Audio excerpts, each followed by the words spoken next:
should the scene have been left in, or was it a better decision to cut it out? How does the scene work on its own? Everybody's seen it already, but we're gonna go ahead and watch it again here right now. Mm-hmm. And you don't mind watching the whole 5 minutes, do you? No, let's do it. You think they deserved it, huh? You think they deserved it.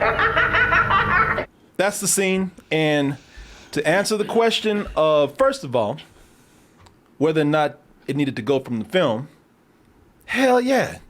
That movie's 3 hours long. It's a long film. Last thing you need is 5 more minutes in that movie, man. I would have probably made it over 3 hours. Yeah. We don't need another minute in that movie. That movie's already... I like this movie. I like this movie a lot. I like it a lot, too. Yeah, I didn't love it, but I like it a lot. But as much as I like this movie, I didn't need another minute. It didn't need to be in the movie. Now, whether that speaks to the quality of this or not, it does not for me. I'm talking about removing that for the sake of time and pacing. Yeah, no, I totally understand. You know, as this scene goes right here, I thought the scene was very good. Yeah. Now, go ahead and tell us what you thought about it. I've been talking this whole time. I just want to say, it's using the Joker in a way I think will be cool to see in this trilogy, where I want a Clarice Starling and Hannibal Lecter-like relationship between Batman and Joker. Because we've gotten a lot of Joker films, and I feel like, hey, having him as just a supporting character in these movies, I think that's a really good idea. Let's try to figure this out together. I like that angle. That's really interesting to me. And I like the way Barry Keoghan looks. It's a combination of several different Jokers. It looks like he already went into the acid bath. He has horrific acid burns on his hands. His fingernails are all gone. Looks like he chews them too. His face is completely up. His teeth are all messed up. I like the look on him as well. But you're right. If I have one criticism of the scene, I think it reveals too much about Riddler's motivation. Yeah, that's the one I like thing. what you said about his hands too, being Oh god, they're so gross. Like not only are they scarred and messed up, but it looks like It looks like when you look at him up close, it looks like he's chewing his fingers. Like he's been chewing his fingers down to the skin. Yeah. Like he's been maybe scratching at things in his cell. Yeah, that makes sense too. Yeah, his teeth are so messed up as well. And in his teeth. No, it's a very grotesque version of this character. You know, and we've seen this in comics before. Sure. You know, like you were about to say. Yeah. No, we've seen like he's a meth addict. Yeah, kind of. Yeah. Where your face starts to decay, literally starts to fall apart. He got meth face. Yes, and like even his lips are all gone. Like his teeth becoming more and more exposed, which they kind of had in the comics, where the Joker's face gets removed and he looks really grotesque and it's rotting off of him basically. But he seems to be a combination of Heath Ledger and the Cameron Monaghan Joker from Gotham, who had like really horrific scarring on his face as well. And so, no, just aesthetically, I like the way he looks. Yeah. Kind of like that. Yeah. You know, this is, so, listen, people. Thing is, the biggest reason it need to be cut is because I'm right there with everybody who says this. We just don't need no more goddamn Joker in a movie. You know, I did not want to see Joker in there. To be completely honest with you, Matt Reeves was in love with the idea of the Joker being in the movie in one way or another. Yeah. I would have been fine with them cutting the Joker out at the end. Spoiler right here. In the movie, you know, the Joker appears at the end, talking to the Riddler in a cell over. I would have been fine with them cutting that out. It wasn't necessary. It wasn't necessary. I'm Jokered out. I don't need no more Joker. It was refreshing to not have the Joker in this movie. And at the end, I was like, y'all just had to do it. You couldn't even go 5 minutes without putting the Joker in there. It's the kind of thing where it wasn't necessary, but I wasn't too bothered by it. Like, it wasn't an egregious scene. It sets up, you know, obviously things for a sequel and the rest of this trilogy and other things, which, you know, we're going to see Joker no matter what. I mean, because he's too popular of a character. Yeah. Warner Brothers are going to make him, because Matt Reeves said, look, I don't even want to bring him back. And Warner Brothers like, you are. No, he's you know how much Joker made? The movie made over $1 billion. It's the most successful R-rated film of all time, commercially, that is. Yeah. And so they're obviously going to bring him back. But I would hope that they use him in a sparing capacity. This is actually, and Matt Reeves said this. This is sort of a tribute to. You ever seen Manhunter? Yeah. Oh, yeah. The one before they did Silence of the Lambs. Yeah. So with Brian Cox as Hannibal Lecter. With Brian Cox as Hannibal Lecter. That's sort of a tribute to this. It's the superhero, supervillain version of this scene from Manhunter. My callers are mostly clinical psychologists from Cornfield University somewhere. Second-raters, the lot. I want you to help me, Dr. Lecter. I thought so. You know, this is actually, I say a lot of people know this, but this or know this character from this movie as being their first experience with Hannibal Lecter cinematically. But he is, I think, the first cinematic version of Hannibal Lecter. No, he is. Yeah. Yeah. And so this whole thing was sort of just kind of an homage to that scene. You can even tell by the demeanor. Yeah. Like the guy who's playing Will Graham, Batman is acting like him, where he's being very quiet, he's saying things very concisely, while Brian Cox he's kind of all over the place. Yeah, this scene was the big inspiration for that. I can see that. So, referencing this scene right here, and then looking at how Matt Reeves did his version of it, it made me appreciate this as I thought the scene was great. And I don't want to see the Joker in a movie for a while. When they bring him back, I'll be the first one to be like, oh, that was awesome. Yeah, they're going to do it. They're going to do it anyway. I mean, let's just get used to it. But while I don't want to really see it in a movie just for a little bit, let's just take a break. I thought the beauty of releasing this as a 5-minute deleted scene or spot, it functioned as a nice little short film. That is true. I mean, it's almost like a well done, because it's going to sound like I'm criticizing it when I say this, but it's almost like a really brilliantly done fan-made film. Yeah, I can definitely see that. Yeah, but I know you're not being negative in the way you say that. If anything, I think this is a cool setup because we know they're doing an Arkham TV series, which they're going to have obviously Paul Dano's Riddler in there, and they're going to have Barry Keoghan's Joker. They don't know where the Arkham series is going to go. I don't know if that's been greenlit, but they are doing Penguin. Yes, the Penguin series. That got greenlit. Yeah, I think the Arkham series is in development right now. Okay, so it'd be great because Matt Reeves says, I don't know about a movie, but if HBO decides let me go ahead and play in that crazy house, let's do it. We'll be able to do more with characters like this, which would be good because now we get to maybe get to a point where we don't just see the Joker running around and causing mayhem in a movie for 2 hours. Maybe we actually get to have more depth with that character in a very closed, intimate environment. Where he's interacting with other insane people, other Batman villains potentially. Yeah, that's a beauty of HBO having that platform, HBO Max having a streaming platform, is that now if this movie's successful, we don't have to worry about sequels. Forced sequels. We get to have a TV show. We get to actually know these characters a little bit better. Yep. But I tell you, it was also a great decision to keep this whole thing murky and out of focus. It makes the character more mysterious. Definitely. If you notice, they never fully show the Joker. You only see the glimpse of the hands. You only get a glimpse of the lips and portions of the face. What they do is they're just leaving it for us to put all these pieces together right now. Yeah. And I thought that was pretty cool, man. They build on tension. Yeah, and even out of that, we get to see it's not a unique take on the Joker by any means. No. But I do love that they brought in the more grounded version where Heath Ledger was a scar guy with makeup. This guy did fall into the acid bath. His skin did turn white, but it him up completely. Yeah, it did. Jesus. Those lips. It's like his lips are receding, like he can't close his mouth all the way. That's why he has like a little bit of a lisp. Matt Reeves has taken some of the best influences and brought them into this 1 5-minute scene right here. Just 5 minutes. This little short film. He took that scene from Manhunter, the Hannibal Lecter scene right there, and I think he did a great homage with that. Also, because a lot of people are saying, this ain't nothing but Heath Ledger. They just sitting up here ripping off that man again. This ain't nothing but him sitting up here mimicking the voice. They're doing the scars just like Heath Ledger. Actually, maybe a little bit. I can hear it in the voice. But I would say that this version that they have right here, especially if you look at because if we've seen it already, you can see the mouth on this character. Oh, yeah. This is actually going back.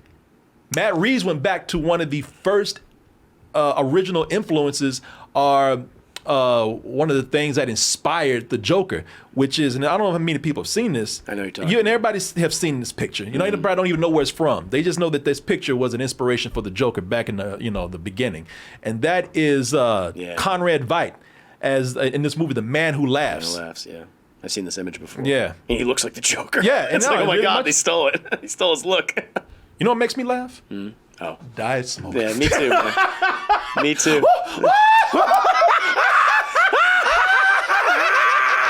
I have to do this ad real quick. Just real quick. It's a great product. Just let me, I have to do it. Just let me come in and say it. It's a great product. Go ahead. People, I am I am almost, well, on this is how much I've been taking this. I got one left. You got one little one I got left in one little morsel left in here. People, Diet Smoke, you've been hearing me talk about it. This is the Delta 8 gummy, and that is important, y'all. It gets you up there. It gets you a little high, right? But don't look at that as a bad thing. Don't look at it as a bad word, because this is a legal high.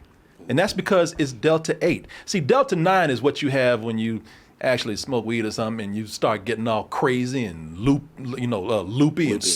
And I'm just going to say, in my case, just downright stupid.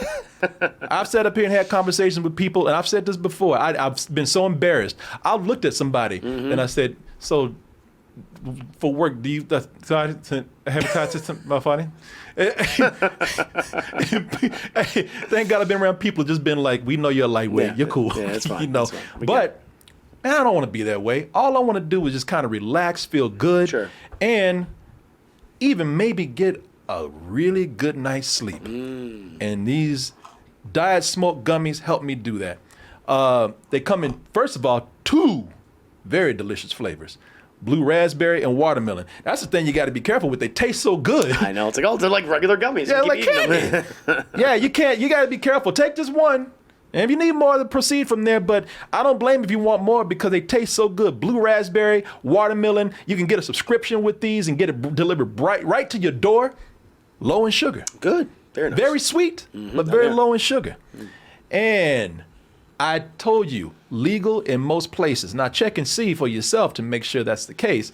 But chances are you're going to be good. In most places, this is downright absolutely legal. Nice. Again, that's the benefit of having Delta 8. Not only is it a way to keep from getting too stoned and crazy, but it's also, and just sitting up here and just not. Have you ever been to a point where you weren't even able to move? Yes. Yeah.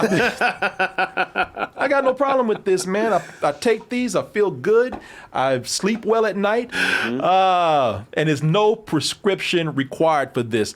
We've had so many people. Yep. The company loves us, man, because we've had so many people get this and actually write in and thank us for it because they've enjoyed it so You can much. tell me, that's right. I have emails. If you think I'm sitting up here just trying to sell these and I'm lying to you, I have people who give us testimony. Corey, you told me to get this. I got it, and I love it. It did exactly what you said it would do. Help me relax. I even slept very well at night. I can attest for that. I take these too, so I know. Yeah. You know, it ain't the kind of thing where you take and you start looking like that. Yeah, yeah. You know, No, not that bad. No, not at all. That's not the kind of high that you want right there. Absolutely not. No, you want to be a little more. You want to be a little more relaxed. A than little that. more cool. Yeah, cool. Cool. Go to dietsmoke.com and use the code TOASTED for 20% off your order. So I want to thank all of you out there for your support, and I want to thank Diet Smoke for sponsoring and supporting this portion of this show. Thank you. Let me see here. Don't you say thank you? Thank you, Night Smoke. You know, we were talking about this whole thing with The Man Who Laughs, where this was, this was the Inspiration for that character. Here's something that is really cool about Matt Reeves' version of the Joker. For all of you who want, because there's a lot of haters out there who are saying, again, this is the number Heath Ledger. Oh, this Joker's boring. I hate that laugh. This guy sucks. Why is he so dull? It's a ripoff. Well, I say I don't want to see a Joker in a movie, but I really would love to see what Matt Reeves does with this character. Absolutely. Yeah. Because what this character, in this movie, The Man Who Laughs, for those who don't know, first of all, they pass this off as a horror movie. It's not a horror movie. It's sort of like a gothic drama. But the character has a condition. He can't stop smiling. Right. And that's what Matt Reeves said about his version of the Joker. This guy has a condition. Well, he's like a birth defect. It's like a disease or birth defect where he, from birth, he can't stop smiling. Yeah. Yeah. I could tell. Yeah. So some of that stuff, like the wrinkles and all that, that comes from him just not being able to like stop smiling. You know, those crevices come from just being his face being stuck in that position the whole time. Those folds of his. Yeah. Oh, that's gross. Yeah. So between between falling into the acid vat, which again they've done kind of realistically here. It ain't like when Jared Leto fell into some acid and came out still looking smooth and pretty. Yeah, no. And then put Harley Quinn just so she could have cotton candy hair. It ain't like that. No. Acid you up. Yes, it does. You can tell his lips are gone. And he has those huge welts on his hands and everything. Yeah. Those- the back of his head. Those scars in the back of his head. Yeah, that's gross. Yeah. This character felt like life played a cruel joke on him that he can't stop laughing joke, at, yeah. and just kind of pushed him over the edge. Sure. And That made makes him sense. a serial killer. I love it. No, I love it. And so, listen, I don't need to have him be the main villain in this trilogy, but if they just want to have this supporting villain, and also in the Arkham series that they might do, I'd be fine with that. I thought he did a good job in this scene. That's a great idea, man, to actually make him a supporting character throughout, not just the main villain that No. Batman is chasing. He can have a presence. Yeah, that I'd be totally fine with that. And, and again, nothing new what they've done with the acid bath. They did that on Gotham. Yep. Like you said, Cameron Monaghan. Monaghan, yeah. I think they took it a little too far. It's like, damn, that joke is just downright scary. I can't even look at that one. Yeah, it's really gross. It looks like he's 75 years old, too. I mean, he's literally like waddling around because he's in so much pain. Is he? I never saw the episodes with him. Yeah. I mean, it's an interesting take. It is. No, it is. He does a good job. This was a perfect way to put this out here. It didn't need to be in the movie. The movie's already long enough. We have enough Joker. But I really enjoyed this as a short. Absolutely. If they want to do more things like this for this new universe they've created, I'm like, hey, why not? I guess you're saying like people are reacting negatively to this. I'm surprised. Some are okay. If anything, they're probably going to put this out and it'll just drum up anticipation for potentially that new show that they're working on and like other villains. It's like, okay, you didn't get Joker in this movie, but you'll get him in the series. So I think that'd be fun. I'm gonna tell you, Matt Reeves up.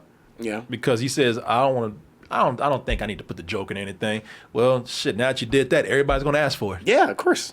I think it's always cool, even though I'm tired of the Joker. I think one of the fascinating things about the Joker, not only because the Joker is such a popular character. He's iconic. He's very iconic. But I think what people are excited about right now with Joker is that people are now going in and they're just fascinated. Let me see if I can find it. People are just kind of fascinated now by what the next director is going to do with that character. Oh, true. There's so many different versions of this character out there now. Yeah.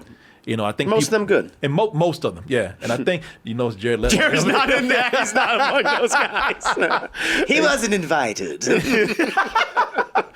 But I throw him in there too. They don't all work.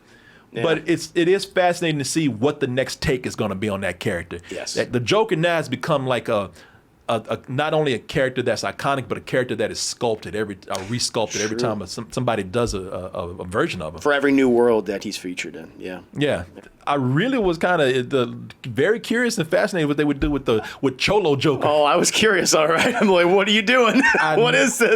I said I made fun of it for a day, and I said that's up. Yeah. And then I said, you know what? Stop being that way, Corey. Be fair. You never know. It might be good. And then you saw the movie. And then I was like, God damn it. Should have listened to the original Corey. That's what I get for being fair. But yeah, until they do the next one. But I really would like to see what they do with this one. Yeah. Do you have Nicolas Cage's Joker or something? Nicolas Cage is a living Joker. Yeah, man. that's true. Yeah. Superman to Joker. So here's the thing.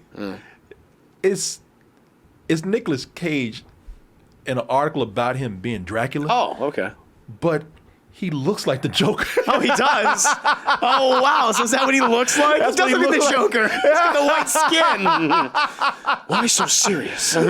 Shit, you put some lipstick on him, man. You got the That's Joker. it. Right Wow. there. Maybe he should have done it. And it's funny because he looks so much like the Joker. I thought his hair was green. Yeah. Oh, My it's not? mind filled in the blank. It's not. Oh, is it black? Oh, It's black. Oh, But shit. you see the Joker so much, you see green. I just assumed it was green. That's funny. He's so crazy that when you put white makeup on him, he is the Joker. Yeah, might as well be, yeah. Well, he's got the perfect smile for that. He does. He could have done it back in the day. He definitely could have done it. Wow. You know what? If they ever did like a proper like Dark Knight Returns adaptation, he could pull off an older Joker. He could do that really good. He could. Hey everyone, support our Patreon, which helps us to continue bringing you our live streams, videos, and podcasts while bringing you new content such as exclusive live streams and animated shorts.